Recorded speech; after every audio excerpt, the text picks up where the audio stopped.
안녕하세요. 반갑습니다. 여러분의 전기 기술 교육의 동반자, 저는 다산이드 대표 전병칠입니다. 2024년 3회 전기기능사 필기 기출문제를 지금부터 함께 풀어보겠습니다. 이 기출문제를 전체적으로 보면은 역시 기본기를 강하게 훈련하신 분들이 유리한 시험이었다, 그렇게 말씀을 드릴 수 있는데요.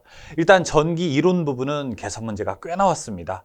하지만 난이도는 그렇게 높지 않으니 너무 큰 우려는 하지 마시고요. 자, 전기 기기와 그리고 전기 설비는 그래도 조금 풀만했다라고 하는 평이 지배적입니다. 따라서 여러분과 함께 이제 우리가 계산 문제는 조금 꼼꼼하게 넘어가고, 그 다음에 기기와 설비에서는 좀 핵심만 콕콕 집어서 그렇게 지금부터 풀이를 해볼게요. 같이 한번 풀어보시죠. 1번, 2옴, 4옴, 6옴의 3개의 저항을 병렬로 연결하였을 때 전체 전류가 10A이다. 자, 이때 2옴에 흐르는 전류는 얼마인가? 이렇게 물어보고 있습니다.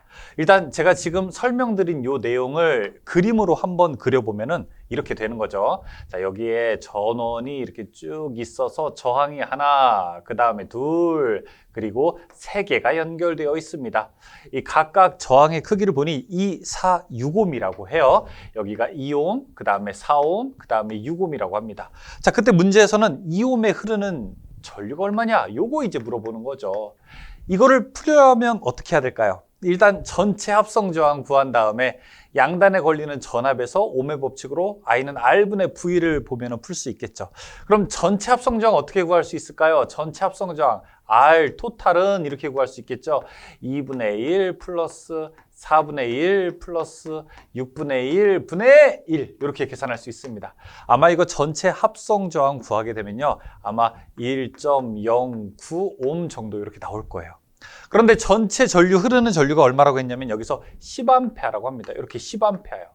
그럼 이 양단에 걸리는 전압도 구할 수 있겠죠. 그래서 저항의 크기가 1.095, 그리고 여기 흐르는 전류가 10이니 양쪽에 걸리는 전압 V는 IR로 계산하게 되면 I 곱하기 R 했을 때 1.09 곱하기 10 하면은 여기 10.9V 될 겁니다. 자, 이제 거의 다 왔어요. I는 그러면은 R분의 V 계산합니다. R분의 V 계산했을 때 2옴에 흐르는 전류는 2분의 10.9 하면 10.9 나누기 2 하면 얼마일까요?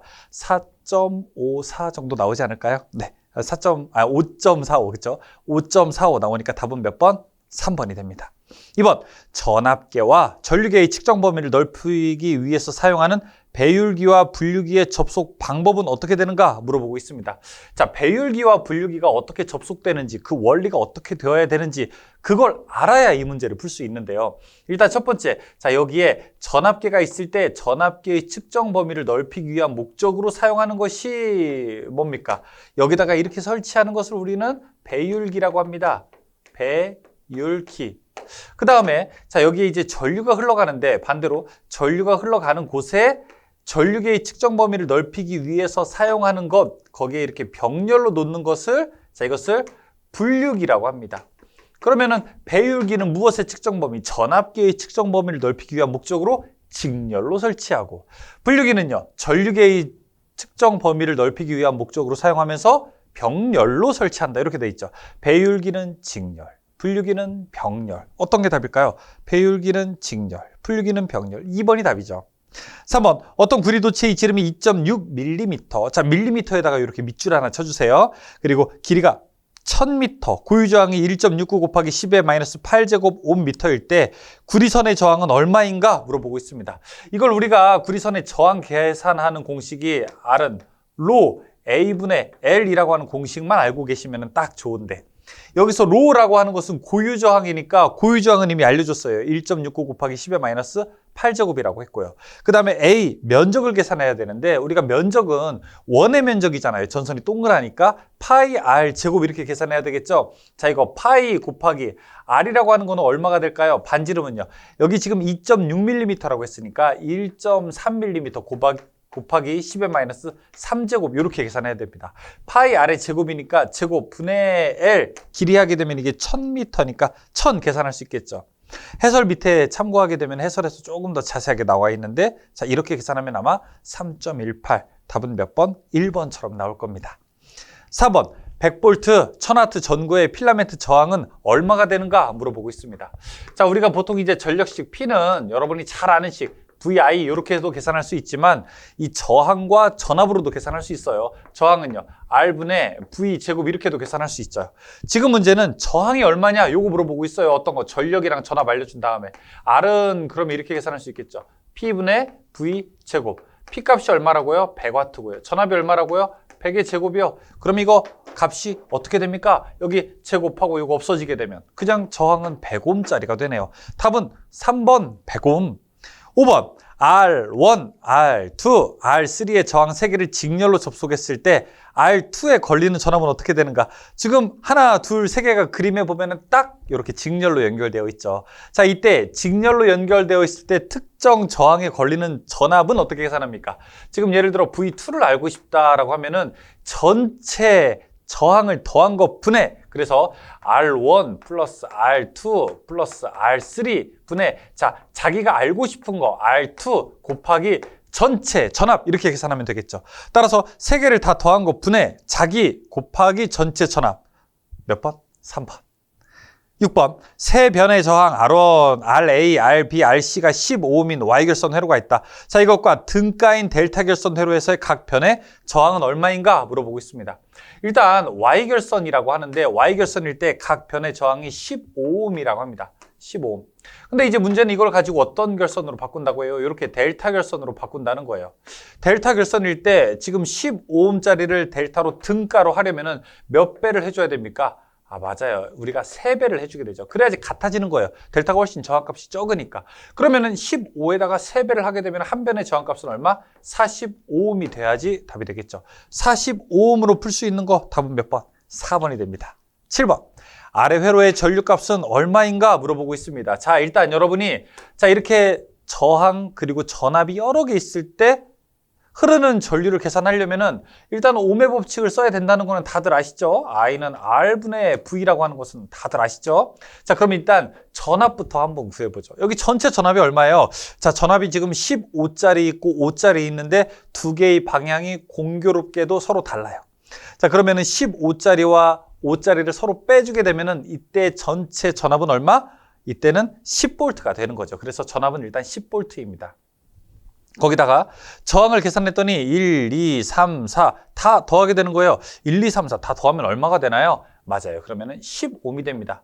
그럼 계산 끝났죠, 이제.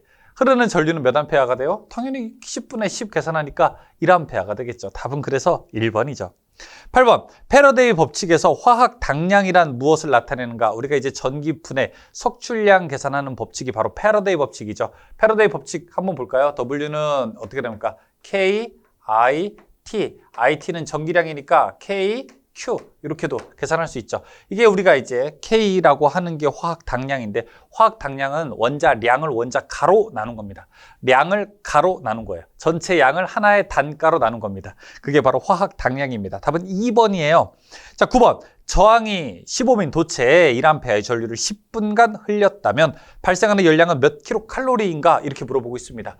우리가 발생하는 열량 어떻게 계산합니까? 자, 9번에 계산하는 방법. 발생하는 열량 H는 이렇게 계산하죠. 0.24의 I 제곱에 RT로 계산합니다. 그러면 이제 식은 어떻게 계산할 수 있을까요? 0.24의 I 값이 얼마입니까? 지금 흐르는 전류가 1A고요. 시간이 10분이라고 했어요. 그러면 1의 제곱 곱하기 저항이 얼마예요? 15ohm이라고 했죠. 그러면 10 곱하기 자, 여기서 T는 초로 나타내야 되니까 10분을 초로 나타내면 얼마? 600초가 되겠네요. 그렇죠? 600초. 자, 쭈루루루룩 여러분이 공학용 계산기로 한번 계산해 보세요. 제가 이런 거 풀 때마다 여러분께 말씀드리는데 계산기로 직접 해보셔야 됩니다. 아셨죠? 직접 해보게 되면 아마 1440 정도 나올 거예요. 1440은 1.44kcal와 같죠. 답은 그래서 2번이 됩니다. 10번, 비투자율이 가장 작은 것은 무엇인가 물어보고 있습니다. 이 비투자율이라고 하는 것은요, 무엇이죠? 얼마나 자화가 덜 되느냐, 얼마나 자화가 잘 되느냐, 이런 크기를 나타내는 게 투자율이라고 하는 거죠. 투자율이 큰 물질을 우리가 무엇이라고 하나요? 보통 우리가 강자성체 이런 말을 쓰죠. 강자성체. 대표적인 물질이 뭐가 있죠? 우리가 강에서도 많이 말씀드리는데 강자성체, 니, 코, 철, 망 이렇게 하죠. 니, 켈, 코발트, 철, 망간, 니코가 철망에 걸렸다 그렇게 외우자고도 하는데 니켈, 코발트, 철, 망간 이런 게 강자성체란 말이에요. 지금 보시면은 철, 코발트, 니켈 이런 게 있는데 4번 은 이거는 관계가 없죠. 11번 자기력선의 설명 중에서 맞는 것은 무엇인가? 1번 자기력선은 자석의 N극에서 시작해서 S극에서 끝난다. 이거 맞는 말이네요. 그렇죠? 2번은 왜 안 돼요? 상호간에 교차 안 하죠. 3번은 S에서 N 안 되죠. 4번 자기력선은 가시적으로 보인다? 우리 눈에 안 보여요. 1번만 맞는 말입니다. 답은 1번이죠. 12번 다음 중 물질에 따라서 자석의 무반응인 물체를 무엇이라고 하는가? 자석을 갖다 대도 아무런 반응이 없어요. 이렇게 강자성체는 강하게 자기장을 만들고 우리가 상자성체는 갖다 댈 때 만들고 그 다음에 반자성체는 반대로 만드는데 자성에 대해서 아무런 반응이 없어요. 그럼 뭐예요? 이거 비자성체라고 이렇게 이야기할 수 있죠. 답은 비자성체입니다. 답은 3번이죠. 13번 공심 솔레노이드의 내부 자개의 세기가 500A 턴/m일 때 자속 밀도가 얼마가 되는가 물어보고 있습니다. 이 자속 밀도라고 하는 것은요. B는 뮤 H 이렇게 계산하죠. 투자율에다가 자기장의 세기를 곱하는 거예요. 지금 투자율이 얼마라고 했냐면요. 여기서 공심이라고 했어요. 공심. 그러니까 공기중이라는 얘기니까 공기중의 투자율. 이건 우리가 알고 있어야 되네요. 이거를 아는 분이 이 문제를 맞출 수 있네요. 그렇죠? 4 파이 곱하기 10의 마이너스 7제곱 헬리/미터가 바로 공기중, 진공의 투자율이 되는 거죠. 거기다가 자기장의 세기는요. 여기 얼마라고 했냐면 500이라고 알려주고 있어요. 자, 이거는 주어졌죠? 계산을 그대로 들어갑니다. 이 값 계산하면은 6.28 곱하기 10의 마이너스 4제곱 나올 거예요. 답은 2번처럼 나올 겁니다. 답은 2번이에요. 14번 이는 100 루트 2 사인 100 파이 t 마이너스 3분의 파이 볼트인 정연파 교류전압의 주파수는 얼마인가 물어보고 있습니다. 이 주파수 이름이 쭉 있는데 여기서 주파수와 관련된 데이터가 들어있는 거는 어디일까요? 바로 사인 뒤에 있는 바로 그 말이죠. 원래 여기가 오메가 t가 들어가야 될 자리인데 오메가 t가 들어가야 될 자리에 지금 얼마가 들어가 있냐면 바로 100 파이 t가 들어가 있죠. 그러면 이제 tt는 서로 없어지고 결국에는 오메가 들어가야 될 자리에 100 파이가 들어가 있다는 얘기죠. 오메가는 뭐죠? 자, 이거는 2 파이 f인데 2 파이 f 들어가야 될 자리에 100 파이가 들어가 있다는 거죠. 요 파이 없애게 되면 결국에는 이 f가 100이라는 얘기죠. 그러면 f 주파수는 얼마라는 겁니까? 맞아요. 바로 100이 아니라 자, 50 헤르츠가 되는 거죠. 따라서 이 파형의 주파수는 50Hz라고 하는 걸 알 수 있습니다. 만약에 여기서 100파이가 아니라 120파이다 그렇게 돼 있으면요. 주파수는 얼마? 60Hz가 되는 거죠. 답은 그래서 몇 번입니까? 50Hz인 답은 1번이 되죠. 15번 인덕턴스 0.5 헬리에 주파수가 60Hz고 전압이 220V인 교류전압이 가해질 때 흐르는 전류는 얼마큼이 되는가 물어보고 있습니다. 자, 지금 문제 이제 15번인데요. 15번에 우리가 흐르는 전류 I는 어떻게 됩니까? 유도 리액턴스 분의 전압 이렇게 해야 될 겁니다. 왜냐하면 여기서 전기를 방해하는 성분은 유도 리액턴스 하나밖에 없기 때문에 그래요. 유도 리액턴스는 어떻게 됩니까? 자, 이것은 바로 2파이 F 분의 전압 이렇게 되는 거죠. 2파이 F분의 전압 2 곱하기 3.14 곱하기 2파이 FL이죠. 그렇죠?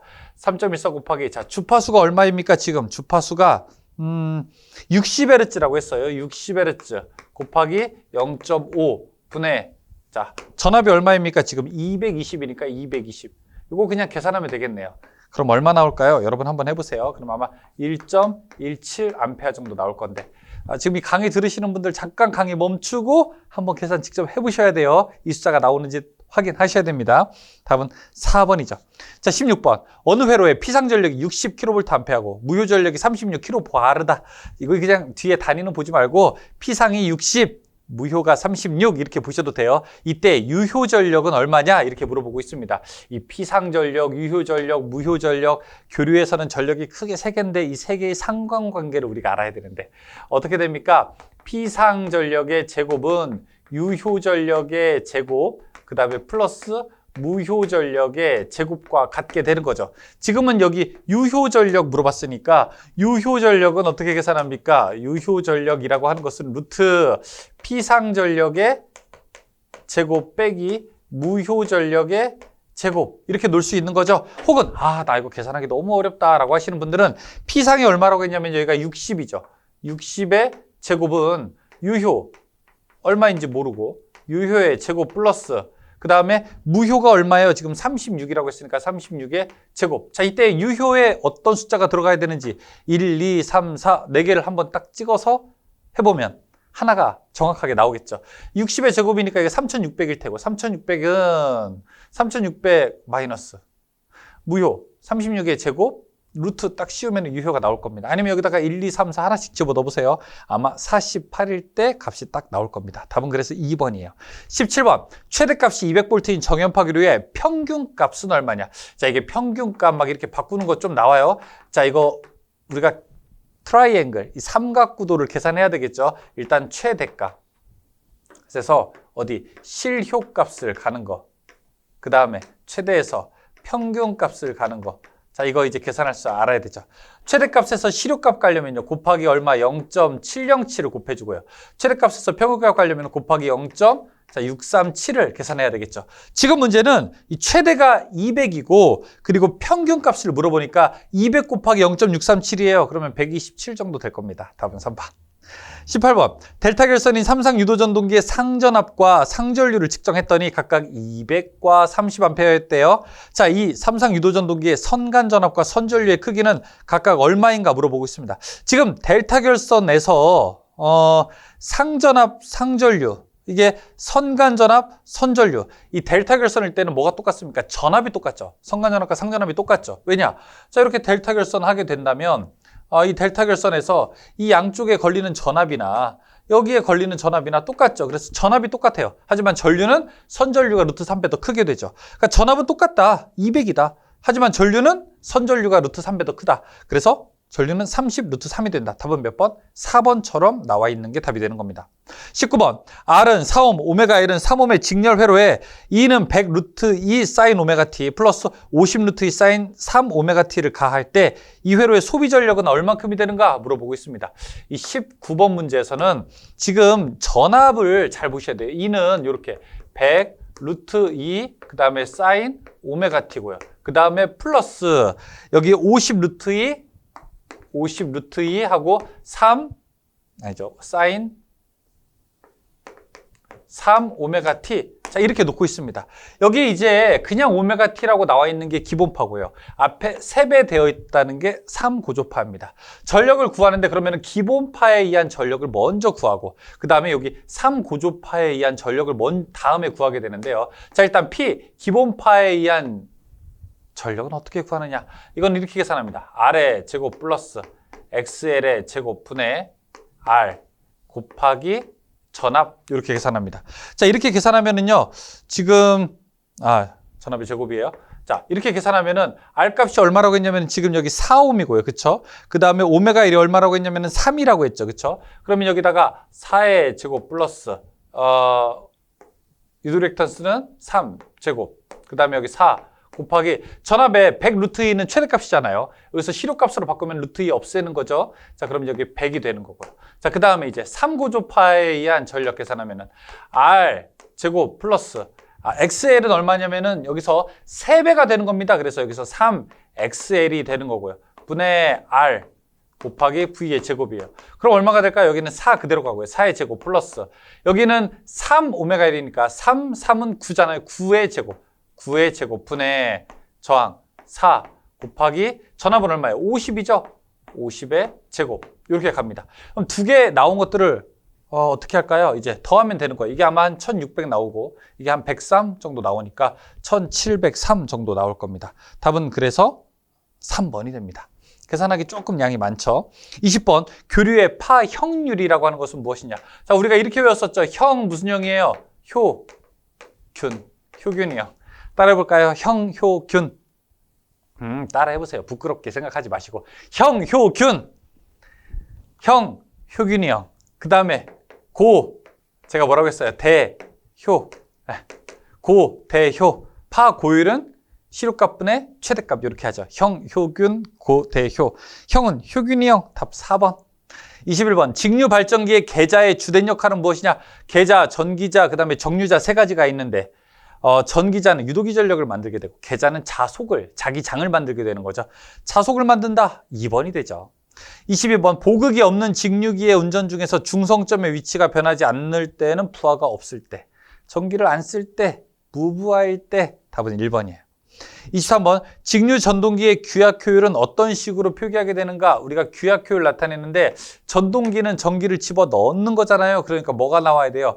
입력이 2번 나와야 돼요. 입력분에 여기는 입력 마이너스 손실. 우리가 만약에 이게 그 발전기라면 전기가 나오는 거잖아요. 그러면은 출력이 2번 나와야 돼요. 그렇죠? 출력이 2번 나오니까 입력은 출력 플러스 손실 분의 출력 이렇게 넣어야 되겠죠. 답은 여기서는 입력이 2번 나오는 거 4번 고르시면 됩니다. 24번 직류 직권전동기에서 벨트를 걸고 운전하면 안 되는 이유는 뭐냐? 1번 벨트가 벗겨지면 위험 속도에 도달하기 때문에. 25번 직류 전동기 속도 제어에서 자속이 2배로 증가하면 회전 속도는 어떻게 되는가 물어보겠습니다. 직류 전동기 속도식을 우리가 알아야 되는데 이 n은 이렇게 되는 거죠. 파이분의 v 마이너스 IA 그 다음에 RA 이렇게 계산할 수 있죠. 자 여기서 지금 문제는 뭐라고 했냐면요. 자속이 2배가 되면 여기가 2배가 된다는 거예요. 2배. 그럼 속도는 어떻게 될까요? 이거는 2분의 1배가 되겠죠. 그렇죠? 분모가 2배가 되면 여기는 2분의 1배가 되겠죠. 속도는 어떻게 된다? 반으로 줄어든다. 답은 반으로 줄어든다. 1번이죠. 26번 코일 주위의 전기적 특성이 큰 에폭시 수지를 고진공으로 침투시키고 그 주위를 기계적 강도가 큰 에폭시 수지로 몰딩한 변압기를 동그라미 몰딩한 변압기의 동그라미 몰딩한 변압기는 몰드 변압기입니다. 답은 3번. 27번 단자전압이 3300 권수비가 15인 변압기 2차 전압은 얼마큼이 되는가? 권수비라고 하는 것은 그만큼 전압을 내렸다는 뜻이죠. 지금 문제가 3300이니까 3300볼트를 얼마? 권수비 15 그러니까 15분의 1로 줄였다는 거예요. 3300 나누기 15 하면 이 값 구할 수 있겠죠. 얼마? 220볼트가 됩니다. 답은 그래서 220볼트. 28번 부홀찌개 전기로 보호되는 기기는 무엇이다? 변압기. 부홀찌개 전기 설치 위치는 변압기 주 탱크와 콘서베이터 파이프 사이에다가 연결을 한다. 이런 말을 하죠. 29번 변압기의 구비 조건으로 틀린 것은 무엇이냐? 변압기 U의 구비 조건은요. 이번에 응고점이 높을 것이 아니라 응고점은 낮아야 되는 거죠. 아주 낮아야 돼요. 그래서 웬만해서는 응고가 되지 않아야 되는 겁니다. 1번 냉각 효과가 큰 거는 맞아요. 3번 절연 내력이 큰 것도 맞아요. 4번에 고온에서 화학 반응이 없을 것 이것도 맞죠. 근데 2번은 잘못된 얘기예요. 그래서 2번이 답이에요. 30번 낮은 전압을 높은 전압으로 승합할 때 일반적으로 사용되는 변압기의 3상 결선 방식은 무엇인가 물어보겠습니다. 이 결선 방식 크게 우리가 두 가지로 놓을 수 있는데요. 하나는 Y, 그 다음에 델타가 있고요. 그 다음에 델타, 그 다음에 Y가 있어요. 이 델타에서 Y는 전압이 낮아지는 강압에 유리하고요.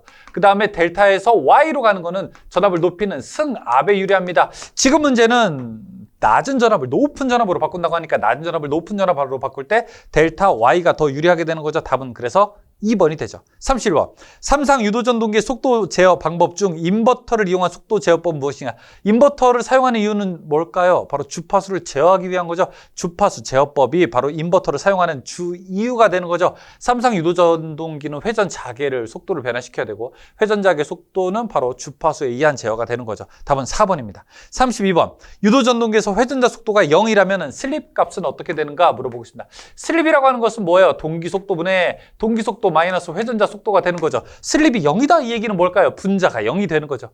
분자가 슬립이 얼마래요? 회전 속도가 0이죠. 자 여기가 0이래요. 그럼 0이면 어떻게 됩니까? 그러면 ns분의 ns가 되는 거죠. 그 값은 얼마예요? 1이 되는 거죠. 따라서 회전 속도가 0이라면 빵이라면 전동기 멈춰 있는 거잖아요. 그렇죠? 슬립이 1이에요. 다 그냥 우리가 손실로 가는 겁니다. 답은 그래서 3번이 됩니다. 33번. 유도전동기의 동작 원리로 옳은 것은 무엇인가? 유도전동기의 동작 원리는 플레밍의 왼손 법칙, 전자유도와 플레밍의 왼손 법칙, 전동기 법칙에 해당하는 겁니다. 답은 1번. 34번. 동기전동기 기동법 중에서 자기동법에서 계좌권선을 단락하는 자기동법은 스스로 기동하는 방법이에요. 제동원선을 이용해서. 자, 이때 계좌권선을 단락하는 이유는 고전압의 유도를 방지한다. 1번이 됩니다. 35번. 동기기의 안정도를 증진시키기 위한 대책이 아닌 것은 무엇이냐? 안정도를 높이는 거는 되게 좋죠. 안정도가 높으면 되게 안정하다는 거죠. 자, 그 중에서 잘못된 것. 1번. 동기의 임피던스를 크게 한다? 여러분, 임피던스는 좋은 겁니까? 안 좋은 겁니까? 임피던스는 커서 좋을 게 없죠. 임피던스는 큰 게 아니라 작게 해야 되는 겁니다. 1번. 임피던스를 크게 한다? 이건 안정도를 증진시키기 위한 대책이 아니에요. 악화시키기 위한 거예요. 답은 1번. 2번에는 플라이휠 효과를 크게 한다. 좋은 말이에요. 3번에 소극 여자 방식을 채용한다. 좋은 말이에요. 4번에 단락비를 크게 한다. 좋은 말입니다. 1번은 해당이 안 돼요. 36번. 동기발전기 병렬운전 시 기전력의 위상이 다를 때 나타나는 현상으로 옳은 것은. 만약에 크기가 서로 다르게 된다면 이때는 무효순환 전류가 흐르겠죠. 하지만 위상이 다르게 된다면 동기화 전류가 흐르게 될 겁니다. 답은 1번 동기화 전류가 흐른다. 37번 동기발전기 전기자 반작용 중에서 기전력에 대하여 전류가 90도 늦을 때 어떤 작용이 일어나게 되는가? 이거 우리가 표를 그릴 줄 알아야 되죠. 전기자 반작용이라고 하는 표를 이렇게 어떻게 해요? 십자를 그린 다음에 저희가 전압, 그 다음에 전압, 왼쪽이 발전기, 오른쪽이 전동기. 자, 그리고 전류, 판 위에는 뭐예요? 여기가 감자, 여기도 감자, 여기는 아래는 증자, 여기도 증자 이렇게 놓죠. 자, 지금은 이제 발전기에서 전기자 반작용을 물어보는데 전류가 90도 늦을 때라고 해요. 전류는 이렇게 위상이 있으니까. 자, 발전기에서 그럼 오른쪽은 일단 아니에요. 그렇죠? 자, 전류가 늦을 때 여기는 어때요? 여기는 전압이 더 빠른 거고 이쪽이 전류가 빠른 거니까 전류가 늦을 때는 바로 이 부분에 해당되겠네요. 그렇지? 2, 4분면에 해당하겠죠? 자, 여기가 바로 감자작용이 일어나죠. 자속이 감소하는 현상이 일어난다는 얘기죠. 자속이 감소하는 현상, 감자작용 몇 번? 4번이 되는 겁니다. 38번 대전류 고전압의 전기량을 제어할 수 있는 자기 소호형 소자. 내가 켤 수도 있고 내가 끌 수도 있는 소자. 자, 이거 뭐죠? 4번에 IGBT가 되는 겁니다. IGBT 답 4번. 39번 다음은 전력 제어 소자를 이용한 위상 제어 회로이다. 자, 전동기 속도를 제어하기 위해서 가 부분에 사용되는 소자. 여기 가에 딱 들어갈 게 무엇일까요? 여기에 들어가는 거. 여기에 들어가는 걸 보려면은 일단 지금 단자가 몇 개가 있어야 되냐면 위에서 내려오는 거 하나, 아래에서 올라오는 거 하나, 다이액에서 옆으로 가는 거 하나, 이렇게 3개가 있어야 되는 거예요. 그렇죠? 이 3개의 것으로 제어하는 소자. 우리가 뭐가 있을까요? 하나, 둘, 셋 하고 이렇게 있는 거. 이거 뭔지 아세요?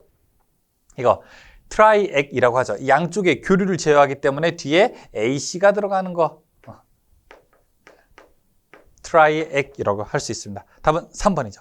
40번 반파 정류 회로에서 변압기 2차 전압의 실효치를 2라고 하면 직류 전류의 평균치는 어떻게 되는가? 근데 우리가 이걸 단상, 그리고 삼상, 반파, 전파 이렇게 우리가 정류 회로에서의 출력 전압을 알아야 되겠죠? 여기가 단상이라고 하고요. 여기가 삼상이라고 하고요. 단상, 삼상. 그 다음에 여기를 반파, 자, 여기 전파. 이렇게 놔볼게요. 표를 이렇게 그려야 되나요? 단상 반파일 때는 입력한 것이 얼만큼 출력됩니까? 0.45. 단상 전파일 때는요, 0.9. 삼상 반파일 때는 1.17. 삼상 전파일 때는 1.35. 이렇게 되죠. 근데 지금 문제는 누가 보더라도 다이오드가 하나잖아요. 그렇죠? 하나이기 때문에 단상 반파죠. 그러니까 여러분이 이거를 딱 고를 수 있어야 돼요. 단상 반파라고 하는 거를. 0.45예요. 그럼 이게 1, 2, 3, 4 중에 어떤 게 0.45냐? 지금 딱 보면 모르잖아요. 그렇죠? 하지만 여기 지금 보시면 파이분의 루트 2라고 하는 게 나와 있죠. 자, 이게 바로 0.45가 됩니다. 계산하면요. 그래서 답은 몇 번?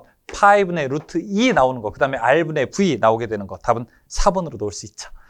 다음에 이제 전기 설비 문제 가볼게요. 41번 전력 케이블 중에서 CV 케이블은 무엇인가? 가교 폴리에틸렌 비닐 절연 시스 케이블. C 하게 되면은 크로스. 그래서 가교라는 말이 들어가야 되는 거고요. 그다음에 V 들어가니까 비닐 들어가는 거. 가교라는 말과 비닐이라는 말이 같이 들어가 있는 거. 답은 3번이죠. 42번 5개용 비닐 절연 전선의 약호는 무엇인가? 5개용이니까 아웃도어 와이어 해서 답은 3번이죠. O. W, 그쵸? 43번. 전선 두 가닥이 쥐꼬리 접속 시에 두 개의 선은 몇 도 각도로 벌려야 하는가? 전선 두 개를 이렇게 90도 각도로 벌린 다음에 두 개를 꼬아주는 게 쥐꼬리 접속의 기본적인 접속 방법이죠. 따라서 쥐꼬리 접속은 90도로 벌려준다. 답은 3번이죠. 44번. 전선의 접속 부분에 대한 설명으로 틀린 것은 무엇인가? 자, 1번. 접속 부분의 전기 저항을 20% 이상 증가되도록 한다?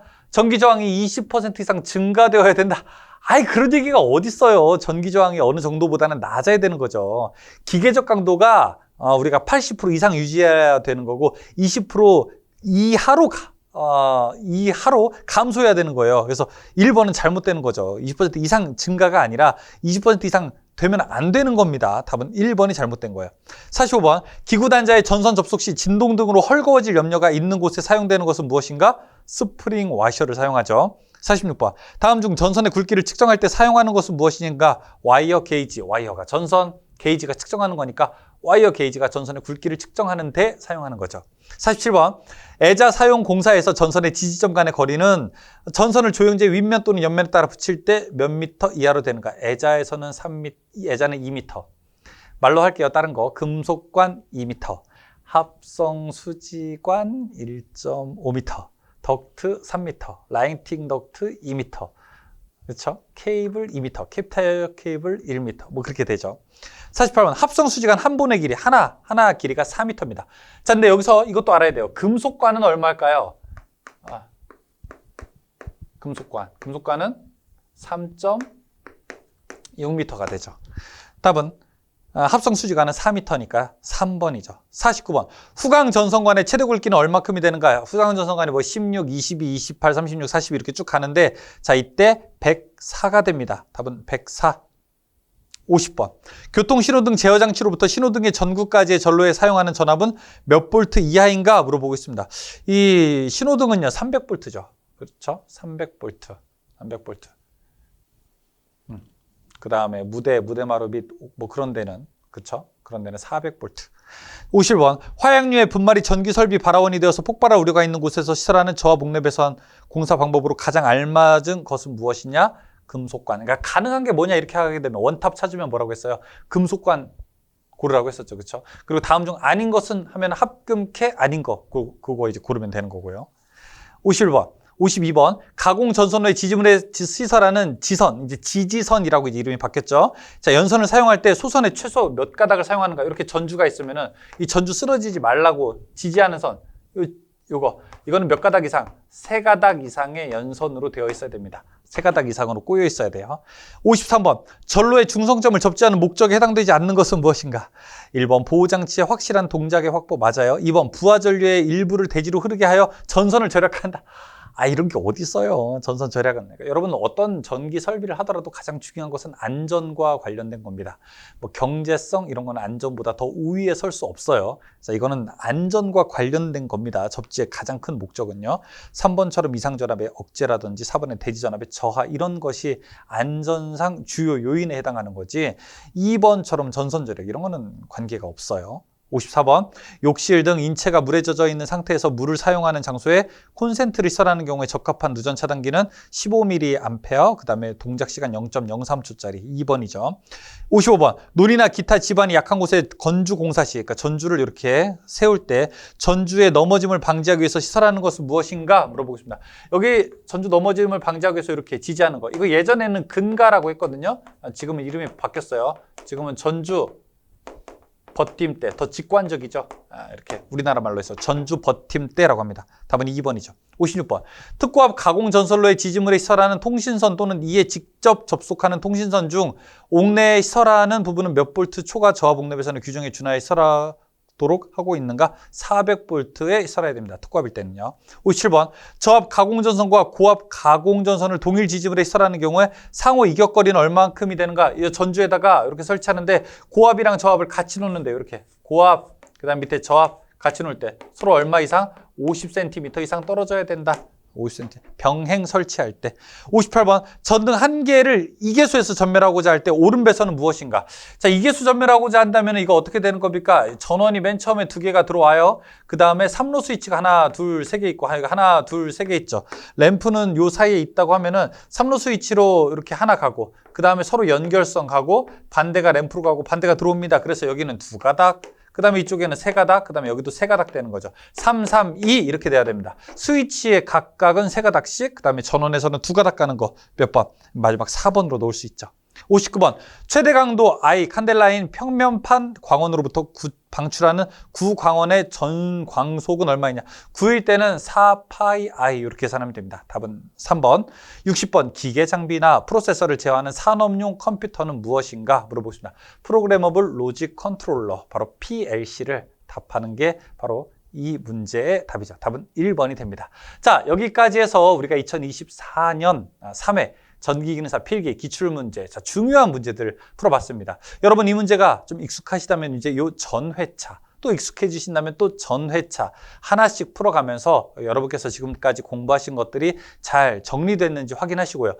지금 60문제 풀어봤는데 저 부분은 좀 잘 이해가 안 되는데 하는 게 있다면 저희 다산에듀 강의는 전기기능사 필기 전체 과정이 다 오픈되어 있죠. 무료로 다 제 채널에도 올려져 있으니까 편안하게 들으시면서 여러분의 약한 부분을 이렇게 속 시원하게 긁으면서 공부를 하시면 좋을 것 같습니다. 자, 전체 과정을 여러분이 계속 반복해서 시험 보기 전날까지 최선을 다해 주시고요. 이 정도면 됐지라고 하는 생각보다 이 정도보다 조금 더 해야 된다는 생각을 가지시는 것이 아마 뒤 돌아보셨을 때 후회 없이, 그리고 지금 탄탄하게 공부한 내용들이, 이론을 잘 공부한 내용들이 답만 암기하지 않고 여러분께서 착실하게 공부한 이 시간들이 여러분들이 앞으로 더 공부하는 산업기사, 기사, 기능자, 기술사까지의 공부에 아주 단단한 밑거름이 될 거라고 저는 분명하게 말씀을 드립니다. 여러분 시험 좋은 결과 있으시기를 바라겠고요. 항상 다산에듀가 여러분의 합격과 함께 하겠습니다. 고맙습니다.